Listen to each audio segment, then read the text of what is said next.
Good morning, everyone. The message notes are in the bulletin, and in just a moment we're going to begin on page 16. This is a continuation from last week.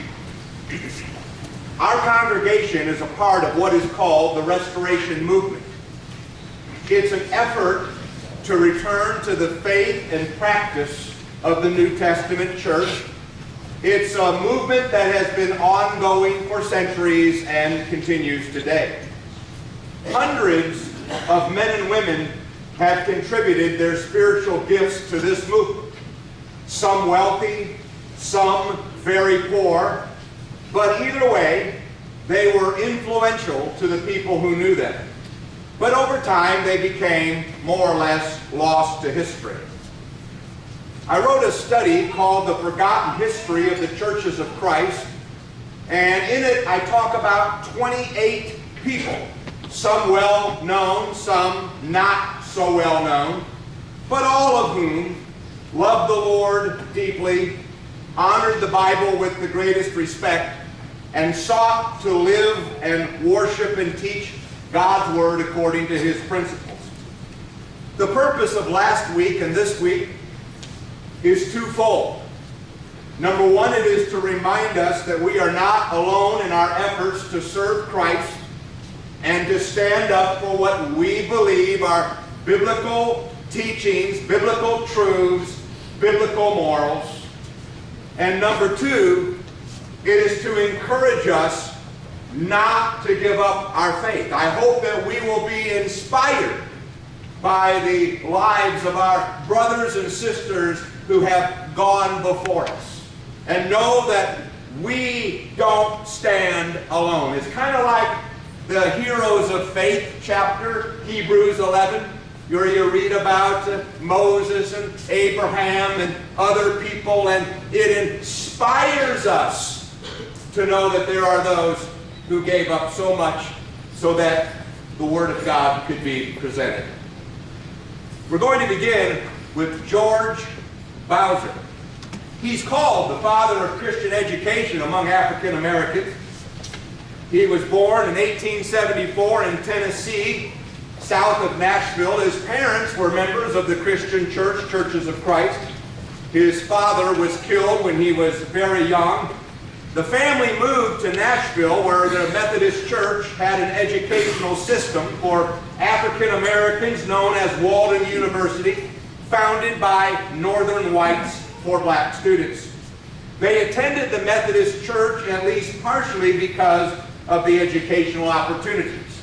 Bowser's mother, Cherry, retained her membership in the Christian church. At the age of 15, Bowser had been looking for a conversion experience. And he was told that all he needed to do was to get up in front of the congregation and say, "I'm sorry for all the bad stuff that I've done, and I love the Lord." And so he made that confession, and he joined the Bethel African American Methodist Episcopal Church. That's a long title. Man, you got to say that all the time. Where do you attend? I attend the Bethel African American Methodist Episcopal. Okay. He was never fully convinced of his religious experience.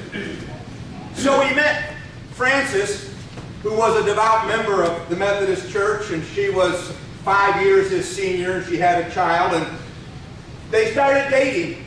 And while they were dating, they were crossing train tracks, and Bowser was accidentally hit by a train, and he broke his leg in a couple of places, and he lost his left arm below the elbow, but apparently it did not affect their courtship at all because they were married in 1896.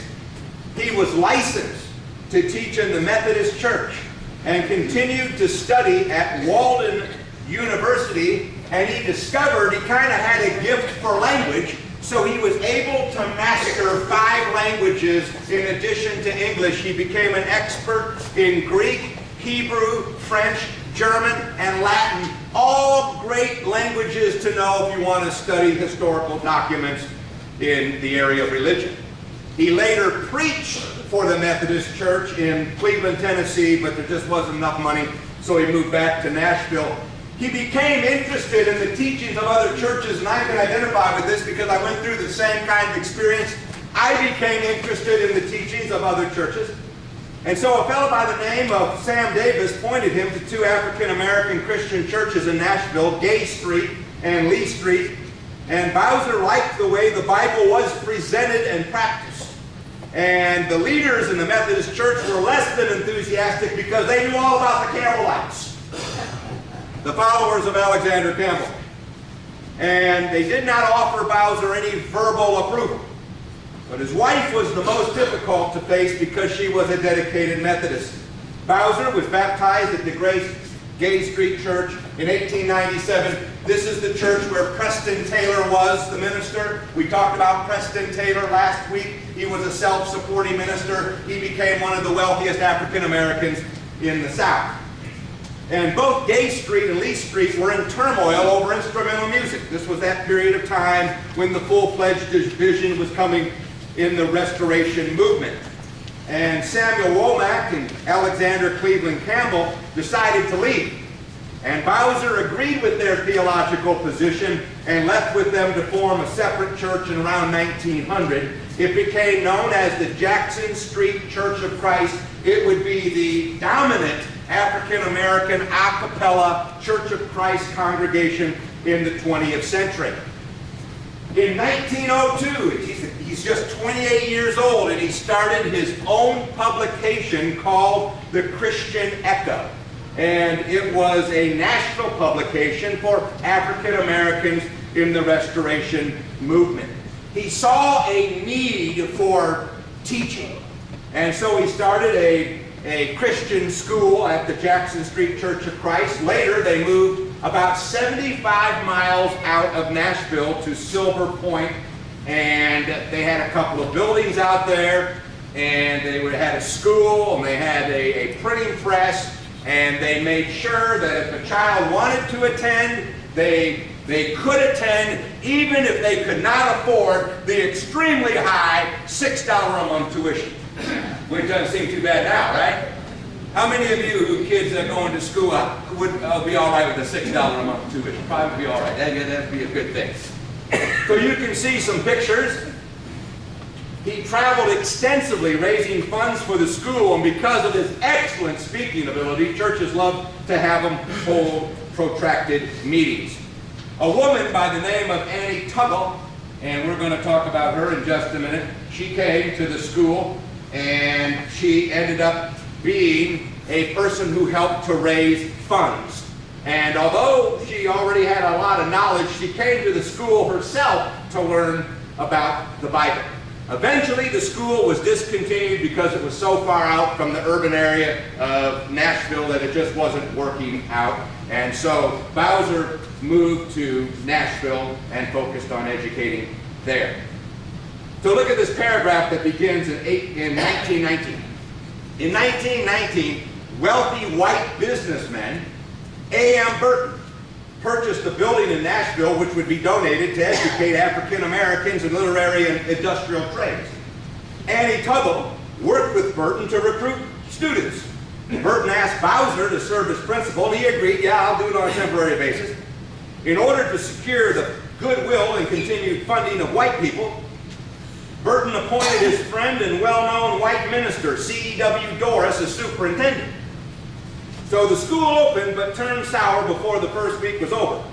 Doris insisted black students enter through the back door, which was the custom in the segregated South. He said the support of whites demanded the practice.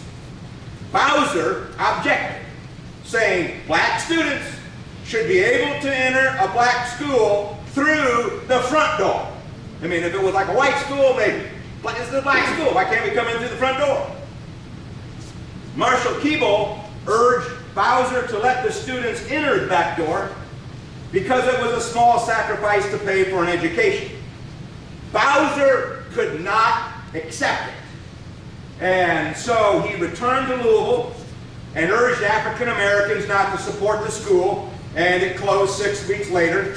20 years would pass before African Americans in the Churches of Christ would have their own school in Nashville. And it was during this time that their 16-year-old daughter died from an epileptic seizure. He and his wife moved to Fort Smith, Arkansas, and they started a school there. Then they moved to Detroit, Michigan for a while and had a school there. And his wife died in 1947. And so Bowser, at the age of 73, married Hetty Nero. It was an arranged marriage, and he met her for the first time at the wedding ceremony. So I don't know, maybe that's the way we ought to go.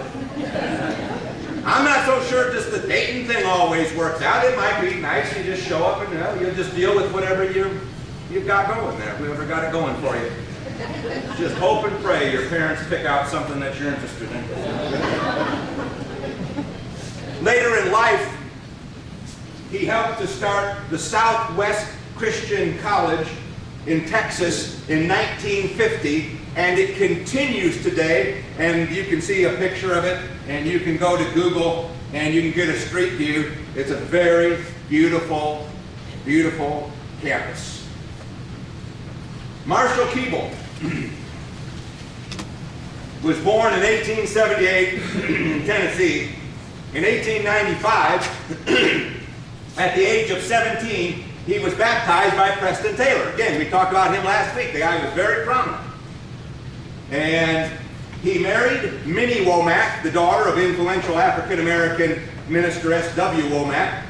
And because of the controversy over instrumental music and worship, Samuel Womack, G.P. Bowser, along with Alexander Cleveland Campbell, founded the a cappella Jackson Street Church of Christ sometime between 1896 and 1906.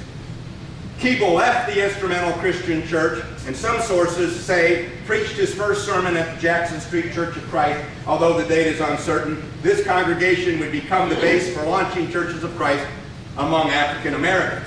In 1914, Keeble was so popular that he started preaching on a full-time basis.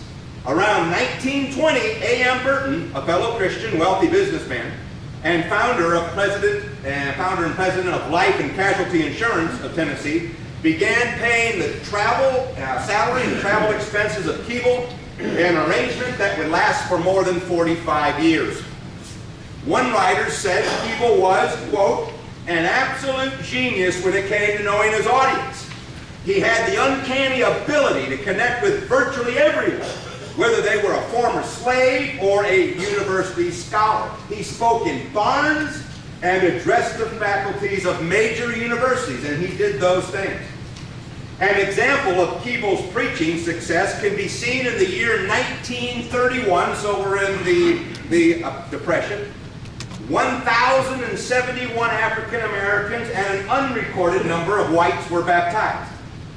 That year he preached 14 campaigns, establishing 6 congregations in Bradenton, Florida, down in the Tampa area. 115 people were baptized in one day. We don't have that many shorts around here for everybody to put on. We just have to baptize you in the clothes that you came in. 286 were baptized in the campaign. In Valdosta, Georgia, 166 were baptized. Keeble's life was not without controversy. Some, especially among his black brethren, accused him of accommodating to white racist policies of segregation and discrimination. J.W. Brents, with whom Keeble would later work at the National Christian Institute, said the greatest thing about Keeble was that, quote, he knows his place and at all times keeps it, end quote. Some viewed Keeble as an Uncle Tom, but that was only because they failed to understand his method. He chose not to use the pulpit to address racial problems current in society. Instead, he chose to soften the hearts of whites and blacks with the love of Christ so that they might change from the inside out. Change hearts, and you will change society. In February 1926, Keeble was in a meeting in Summit, Georgia, which stirred up the local Ku Klux Klan. One night, about 25 Klansmen burst into the meeting and announced that no whites were to attend. They demanded that Keeble read their note aloud, which he did, The note said, the Ku Klux Klan stands for white supremacy. Be governed accordingly. To ease tensions, Keeble said, I have always known the white man is superior. They brought us out of Africa and have lifted us up. Keeble later said he was just doing what the Bible said, agree with your adversary quickly, which is probably a pretty good interpretation of that passage in Matthew. Instead of reciprocating their bigoted attitude, Keeble sought to change them through the gospel of Christ. Soon, whites in the church who were members of the Ku Klux Klan became staunch defenders of Keeble. Next time he held a meeting in Summit, the Klansmen who made him read this note told him if anybody but town bothered him to let him know. Maybe he ought to leave the Klan, is what he said he ought to do. During another campaign in Georgia, 4 Klansmen came to the meeting dressed in their white robes, sat on the front row. After the meeting, one of them came forward and was baptized into Christ. So what was perceived by some as Keeble accommodating racism and segregation was actually his way of slowly changing people's behavior from the inside out. In 1940, the Nashville Christian Institute was established as a night school for African Americans. Keeble served as its president from 1942 to 1958. The school closed in 1967 after David Lipscomb College and other Nashville schools became integrated. Keeble outlived his wife and all 5 children. Imagine outliving all of your children, your wife and your children. And after the death of his wife in 1932, he married Laura Johnson of Corinth. And he was in his 50s, she was in her 30s, she was about 20 years younger.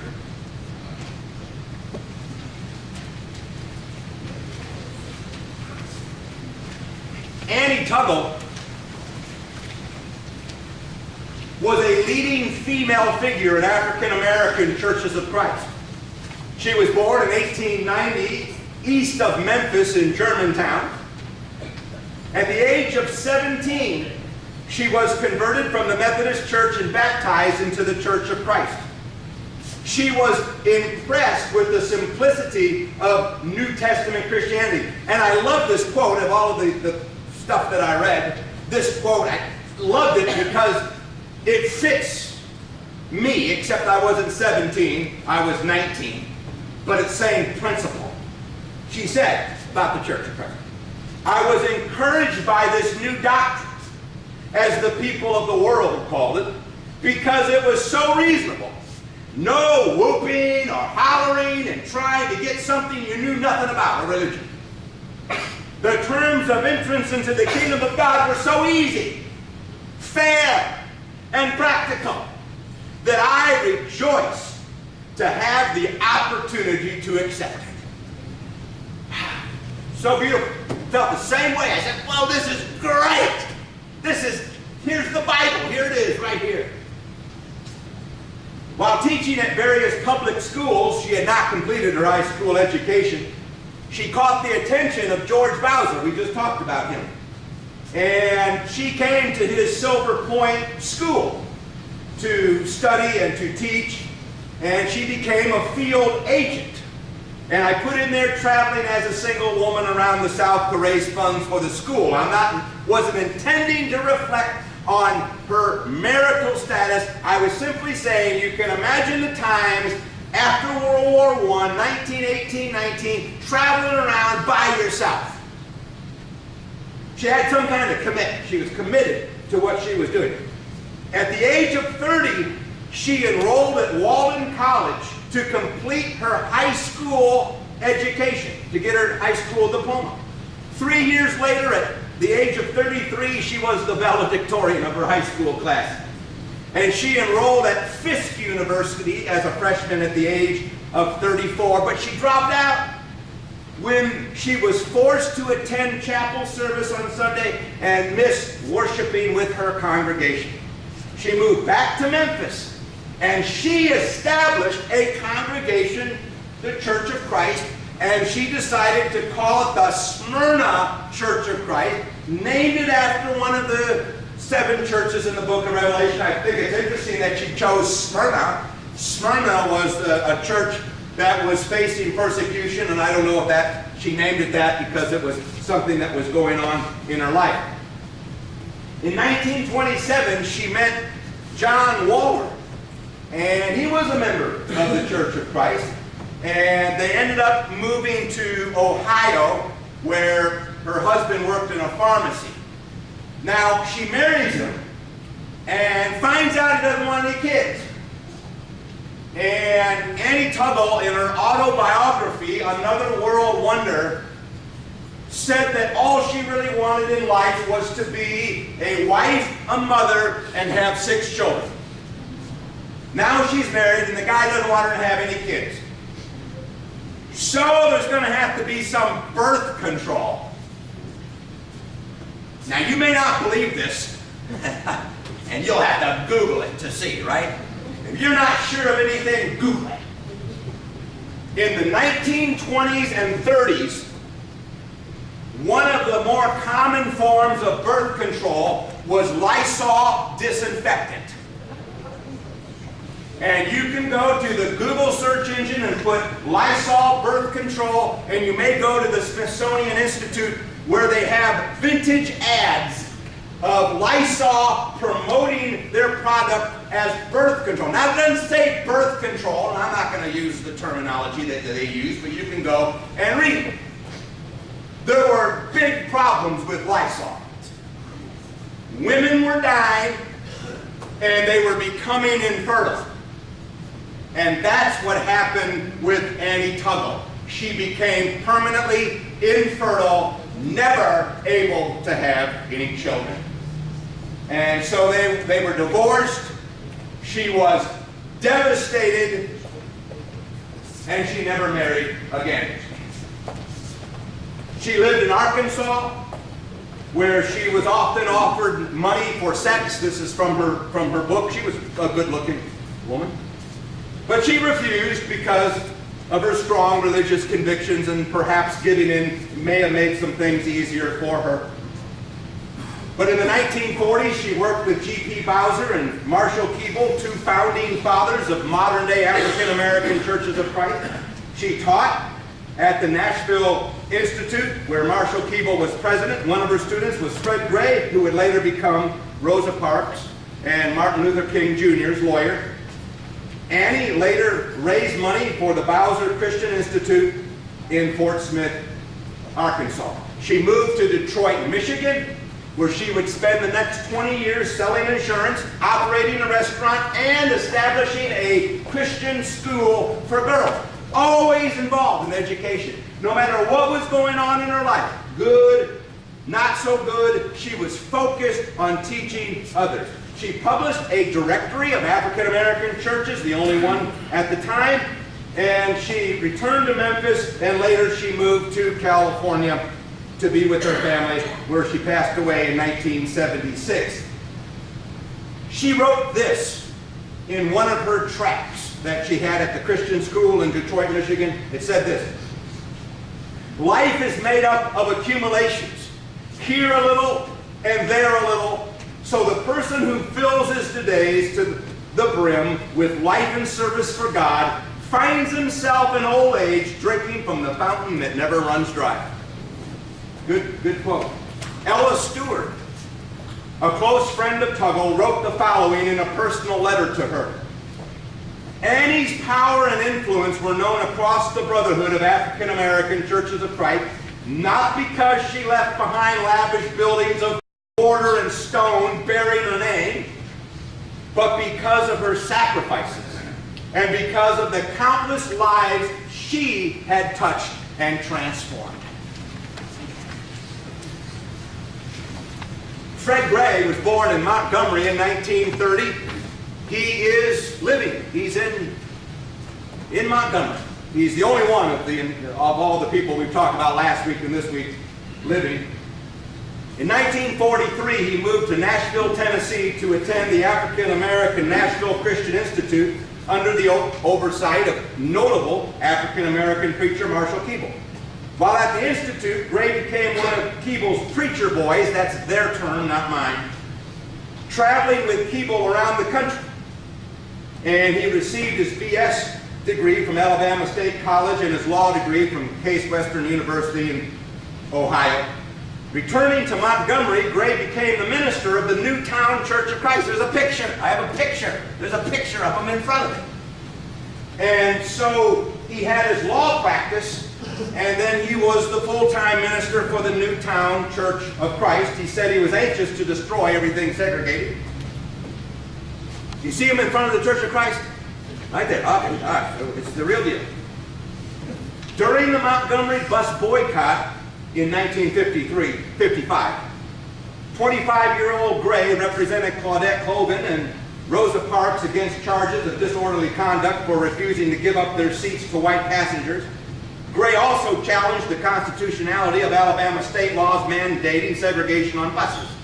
In 1956, the U.S. Supreme Court affirmed the lower court ruling that racial segregation on public transportation was unconstitutional.